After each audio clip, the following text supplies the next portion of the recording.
Hello, my people. Good morning, good afternoon, good evening. We have come another day with another information that matters to us. Our Prime Minister, you can see where God has, promoted him to. Finally, Nnamdi Kanu has spoken. He said, Mazi Simon Ekpa, go ahead. That which you know you are doing, that is right. Do it. Simple and short. I know by now DOS are wise are no longer wise. I know by now they would have known that they disappointed Mazi Nnamdi Kanu and they've disappointed our generation. So now, a lot of abduction is going on. Fightings against Biafrans and against our freedom. And yet, you want to keep quiet, keep mute, fold your arms, and allow them to come and abduct all of us all together? Is that supposed to be? It is not supposed to be. Simon Ekpa, our Prime Minister, is fighting like a wounded lion. When I say wounded lion, like fought back and forth everywhere, is fighting non-stop, not sleeping, not resting, to make sure that the men on ground will not relent, that they will not throw in their trowel. I know it is tough right now, and I know they are not comfortable at all, but our comfort will come when it will come. We have to stay strong, fight strong. We have to keep hoping that Biafra will come by doing that which we know how best to do. Because if you must be a warrior, you must fight like Biafran soldiers. That is the saying internationally said. If you must be a warrior, you must fight like Biafra soldiers. And that is it. Please help us to share, listen to our Prime Minister while he unleashed what he has today. Thank you very much. Thousands of Biafra has been adopted by the Nigerian terrorist state. Before I joined Biafra struggle, thousands of Biafra have died in detention. It was not Simon Ekpa.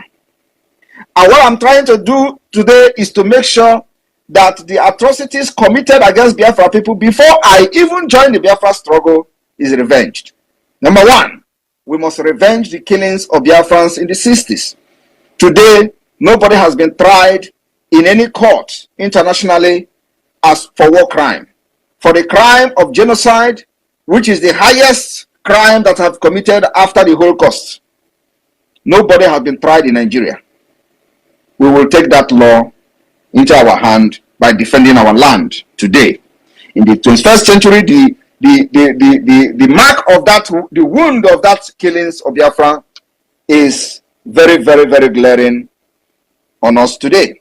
And what we have to do is to teach lesson to those who have killed us and still bragging after 50 years. After 50 years, they have put a system that have disenfranchised every Biafran, that have marginalized us, that have put poverty as the only inheritance as a Biafran under Nigeria. They enacted a law that made sure that every resources that come from Biafra land is being controlled in Abuja by the Fulanis, while the natural resources like gold in the north is being controlled by them. How can you live in a country such as this, where there are two laws, where they have restructured the country, and in the north they are practicing Sharia law, controlling their own natural resources, the gold, and the gold that they found in Zamfara belong to Zamfara state, while natural resources in Biafra land belong to the federal government? How do you reconcile that? My fellow Biafrans, this is not the first time they are giving loan or loaning money from outside the country and the Biafra land was excluded.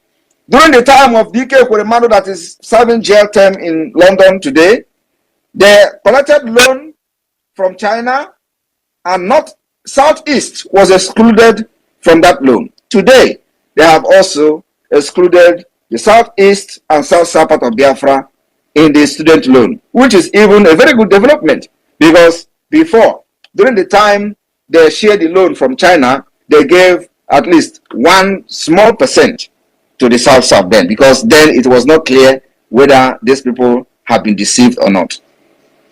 My fellow Biafrans, during the time of Obasanjo, when the 6th geopolitical zone was created, in order to divide the Biafra people, divide us into pieces, so that they will tell you that the 5 eastern states is the Biafra they are fighting for. My brothers and sisters, today we have defeated them by defining our map, and that map is undisputed. The only time this particular map of 40 states will be disputed is when we are at the United Nations. When the United Nations will come, if they like, and we are going to again challenge any alteration of this map to the highest level. So everyone today who is very proudly finding himself or herself in the map of 40 states of Biafra must understand that you are going to be protected at all costs. We are not going to cede not even 1/4 or not even one plot of that map to anywhere. You are going to be protected by the Biafra government, and we'll make sure that everything we do today is using true democracy, not by dictatorship. We have conducted self-referendum, which is still ongoing, and the people scattered all over these 40 states has spoken today, over 50 million of them. 50 good million.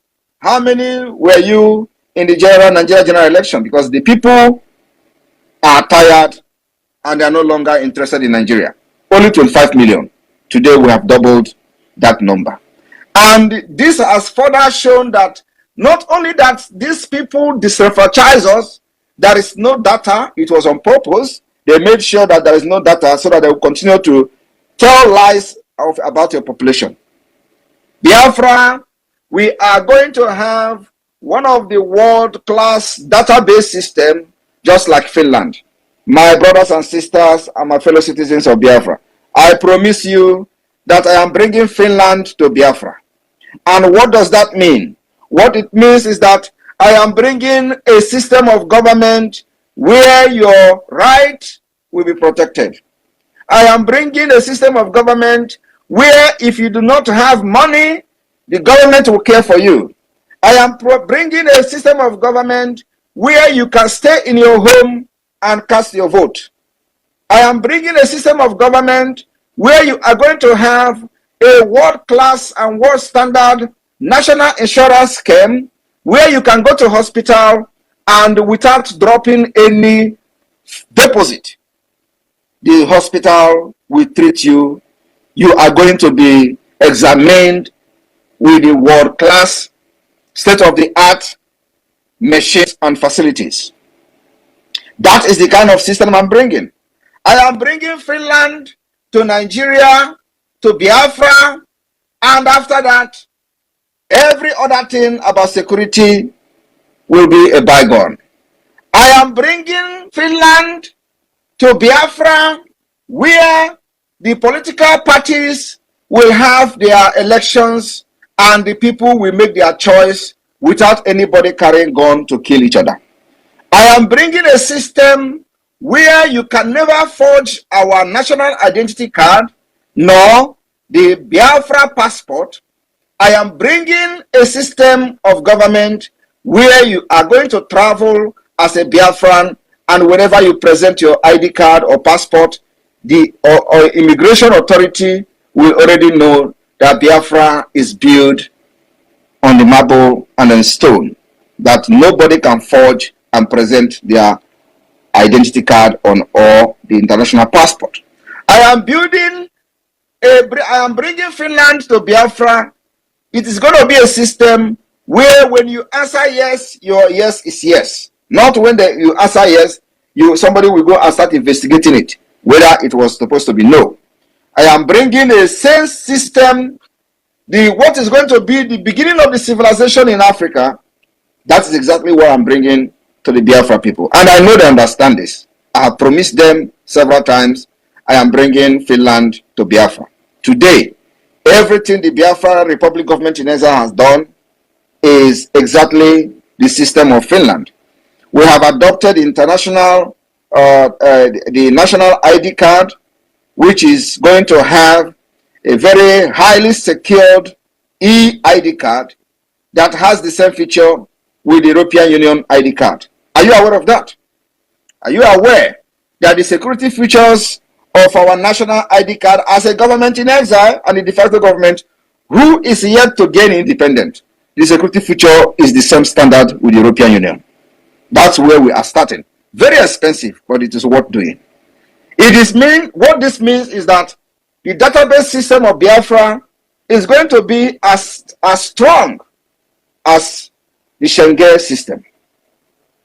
What it means is that the system I am bringing to Biafra is where we will go into agreement and negotiation with other world powers and other countries that if you must do business with us, you are going to respect our citizens, respect their international traveling document, where we are going to go into agreement to understand that we need each other and actually they need us more than we need them. So if as a Biafran, you are going to travel to many countries visa-free.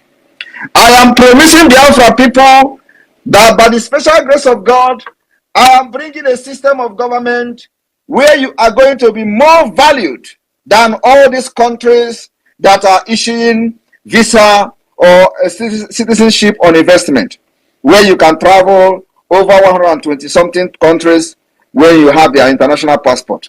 Biafra is going to be more and better than them. We have something they never had. But today, they are respected because of the system they have built. Because they have a very secure system where the citizens of those countries are respected all over the world. My fellow Biafrans, believe me, you will have one day visa free to America.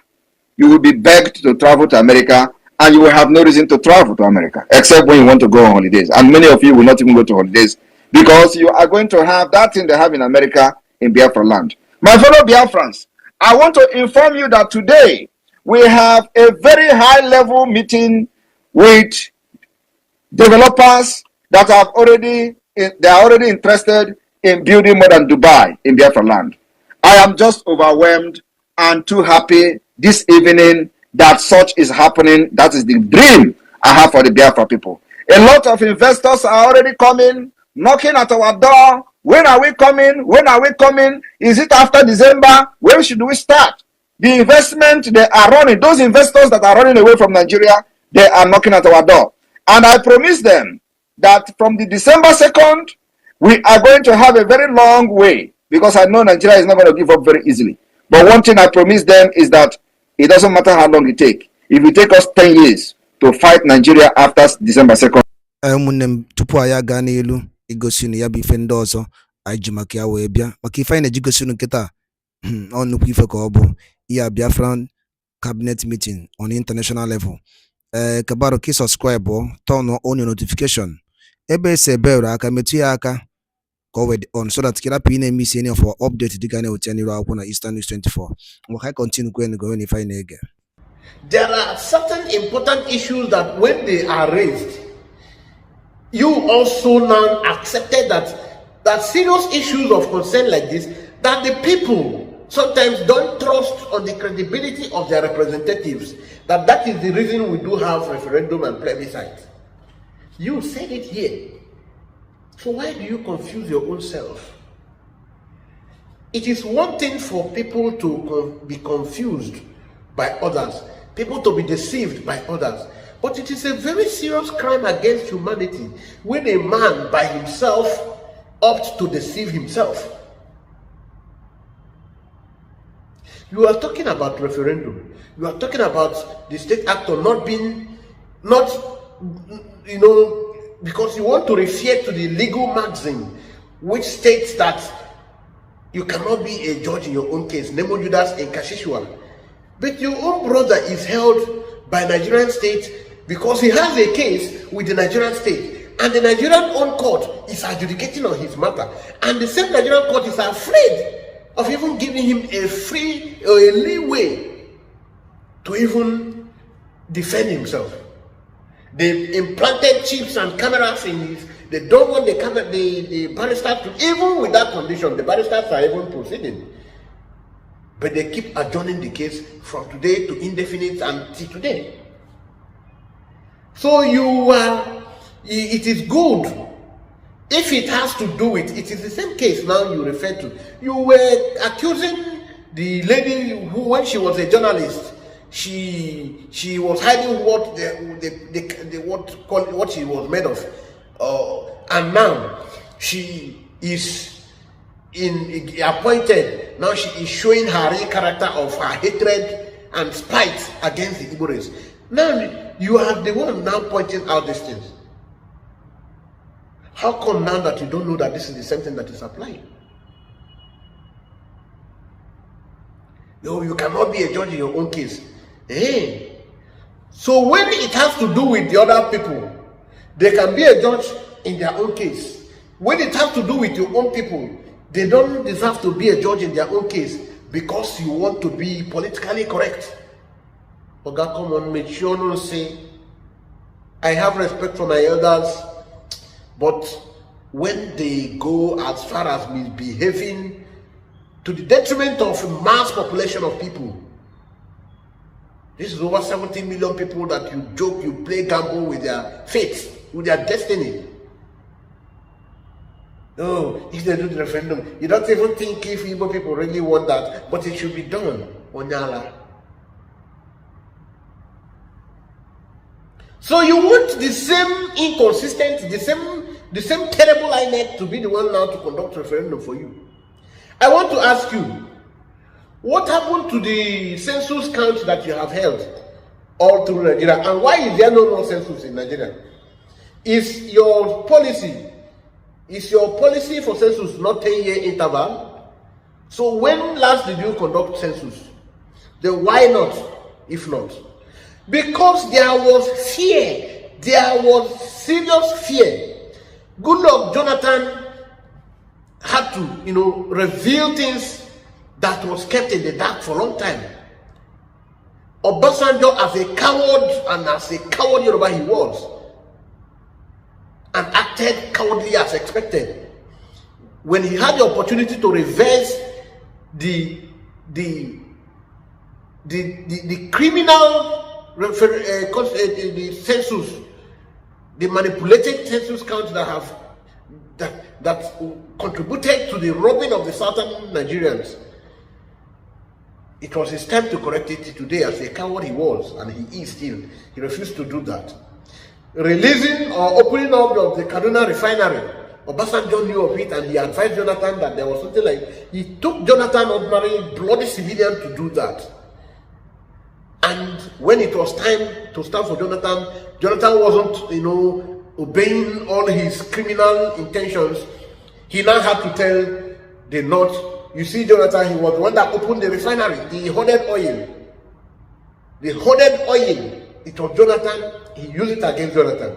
And the North and every other people had to vote against Jonathan. Conspiracy. You say, sometimes you begin to wonder if there are really some conspiracy theory. You people are now sensing if there are conspiracy theory. You don't know if there is conspiracy theory. When you people will speak grammar, I don't know. You speak English that should even be simple. It looks as if it's so elusive. And it's so difficult to demystify. Whether there is conspiracy, what do you mean by conspiracy theory? That a particular race is hated so much, you have heard where the Oba of, they say they will push Igbos to Lagoon. You heard the Shetima, the current vice president, say they will push Igbos to Lagoon, they will finish them up. You pointed at different people who have made certain and certain comments. And you are still asking, sometimes you are even wondering if there are conspiracy theory against Igbos. Then what is conspiracy? What they are saying, is that not conspiracy already? That they are going to push you. It is a plan. That is why we need to go away from this Nigerian state. We need to have a state where education should be worth it. It should be worthwhile. Because the kind of education you guys have, I put them in doubt. You contradict yourself a lot. Oh, now the referendum has been conducted. Who is going to enforce it? You're asking that question as a man who, I suppose, has a political science background. You're asking who is going to enforce it. Oh, and why should it be conducted by itself? All these things you are studying in political science, is that not what practice that other people brought into limelight and it is today studied? When the Norways and the Denmarks had their own in the 14th, was it not studied? Is it not studied today? Or was it 17th? We are studying about it today. People bring in, when America had to break with their own approach, who went to observe it for them? But let me not go that backward. Let me tell you, you brought about 2014. Let me tell you about 2014. 2014 was the case of, beyond the one you mentioned. Let me not mention the one you mentioned. Let me think of another place. Do you know the place they call Ukraine? You know, good.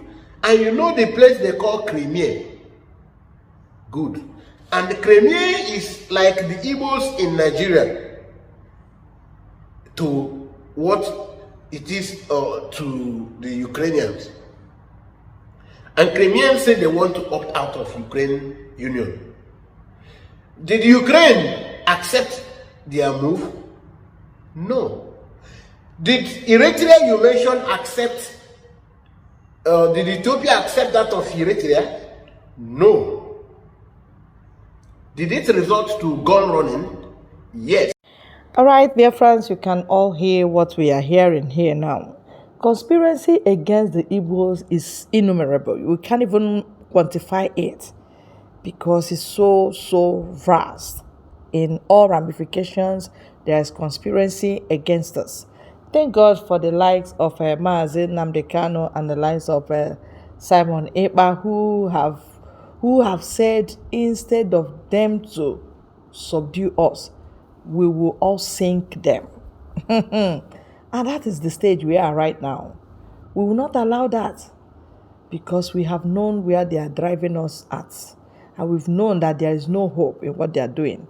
And we've known that the hope we have is in Biafra. So why won't we go for what will benefit us? No matter what it takes us, I think we need to stand very strong and get that Biafra our way. And that is it. Thank you very much for your time on this very good channel.